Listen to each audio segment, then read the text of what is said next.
தமிழக பொறுப்பு ஆளுநர் ராஜேந்திர விஸ்வநாத் அர்லேக்கர் இன்று இரவு கேரளம் பயணம் மேற்கொள்கிறார். அண்மை செய்தியாக பார்த்துக் கொண்டிருக்கிறோம். இன்று இரவு ஆளுநர் அர்லேக்கர் கேரளா செல்வதாக அறிவிப்பு வெளியாகி இருக்கிறது. அண்மை செய்தியாக நாம் பார்த்துக் கொண்டிருக்கிறோம். தாவேக பெரும்பான்மையை நிரூபிக்க நாளை கடைசி நாள் என்ற நிலையில் ஆளுநர் அர்லேக்கர் கேரளம் புறப்படுகிறார். அண்மை செய்தியாக பார்த்துக் கொண்டிருக்கிறோம். கூடுதல் விவரங்களோடு எமது செய்தியாளர் நித்யானந்தன் இணைப்பில் இருக்கிறார். வணக்கம் நித்யானந்தன். பரபரப்பான அரசியல் சூழலுக்கு மத்தியில் இன்று இரவு ஆளுநர் கேரளா புறப்படுவதாக அண்மை தகவல் கிடைக்கப்பட்டிருக்கிறது. விரிவான விவரம். தமிழக ஆளுநர் கேரளாவிற்கு ஆளுநராக இருக்கிறார். தமிழ்நாட்டுக்கு பொறுப்பு ஆளுநராக இருக்கிறார் அர்லேக்கர். சரியாக 7:10 மணி அளவிற்கு சென்னை விமான நிலையத்திலிருந்து கேரள மாநிலம் திருவனந்தபுரத்திற்கு ஆளுநர் புறப்பட இருக்கிறார். இதற்கு முன்னதாக தமிழக வெற்றி கழகத்துடைய தலைவர் விஜய் ஆளுநரை சந்தித்து அவருக்கு இருக்கக்கூடிய அந்த 118 எம்எல்ஏக்களுடைய ஆதரவு கடிதத்தை வழங்க வேண்டும். இல்லையெனில் ஒரு 2-3 தினங்களுக்கு ஆளுநர் கேரளாவில் இருக்கிறார் என்றால் கேரளாவிலும் இதே தேர்தல் முடிந்திருக்கிறது. அங்கும் பதவி பிரமாணம் அதே போல ஆட்சி அமைக்க உரிமை கோருவது என அங்கும் நடைபெற்றுக் கொண்டிருக்கக்கூடிய சூழலில் ஆகவே 2 மாநிலத்திற்கு ஒரே ஆளுநர் என்பதால் ஆளுநர் கேரளாவிற்கு புறப்பட தயாராகி இருக்கிறார். ஆகவே 7:10 மணி அளவிற்கு அவருக்கு விமானம், ஆகவே 6:30 மணி அளவிற்கு அவர் விமான நிலையம் வர இருக்கிறார்.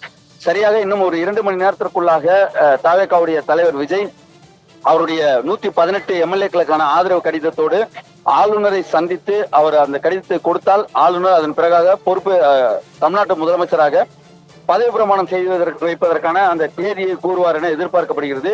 ஒருவேளை ஆளுநர் கேரள மாநிலம் புறப்பட்டு விட்டால் ஆளுநர் மீண்டும் தமிழ்நாடு வரும் வரை காத்திருக்க வேண்டிய ஒரு நிலை இருக்கும். நேற்று மாலை 2 கம்யூனிஸ்ட் கட்சிகளுடைய ஆதரவு கொடுக்கப்பட்டது.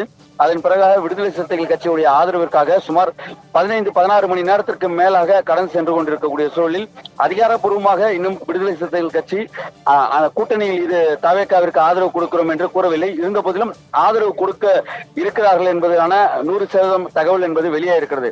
ஆகவே அதிகாரப்பூர்வமாக விடுதலை சிறுத்தைகள் கட்சியுடைய தலைவர் திருமாவளவன் அறிவிக்க வேண்டும்.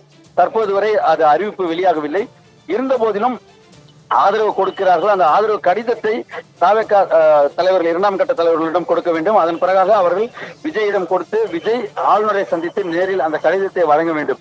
அப்படி கொடுத்தால் மட்டுமே 118 இடங்கள் வரும். அந்த 118 இடங்களை கூட சட்டமன்ற உறுப்பினர்கள் ஆதரவு இருக்கிறது என்று ஆளுநரிடம் உறுதிப்படுத்தினால் மட்டுமே ஆளுநர் பதவி பிரமாணம் செய்து வைப்பதற்கான தேதியை கூறுவார். அதன் பிறகாக பதவி பிரமாணம் நடைபெறும். இதற்கிடையே ஒருவேளை கொடுக்க தாமதம் நடக்கிறது என்றால் ஆளுநர் கேரள மாநிலம் புறப்பட்டு சென்று விடுவார். 2-3 நாட்கள் காத்திருக்க வேண்டிய ஒரு சூழலும் அமையக்கூடியதாக இருக்கிறது சிகாமணி.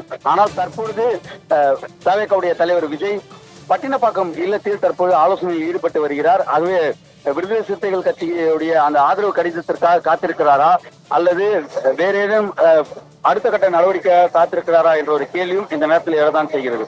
பொறுத்திருந்து பார்க்கலாம். அரசியல் களத்தில் நாட்களாக இருந்தது, மணி நேரங்களாக இருந்தது. தற்பொழுது 2 மணி நேரம் மட்டுமே ஆளுநருக்கான அந்த நேரம் என்பது இருக்கிறது. ஆளுநர் புறப்படுவதற்கு முன்னதாக செல்ல வேண்டும். தற்பொழுது 2 மணி நேரம் இறுதியாக இருக்கிறது. இந்த 2 மணி நேரத்தில் தான் அடுத்த கட்ட நகர்வு என்பது மிக முக்கியமாக பார்க்க வேண்டியிருக்கிறது சிகாமணி. அண்மை தகவல்களுக்கு நன்றி நித்யானந்தன்.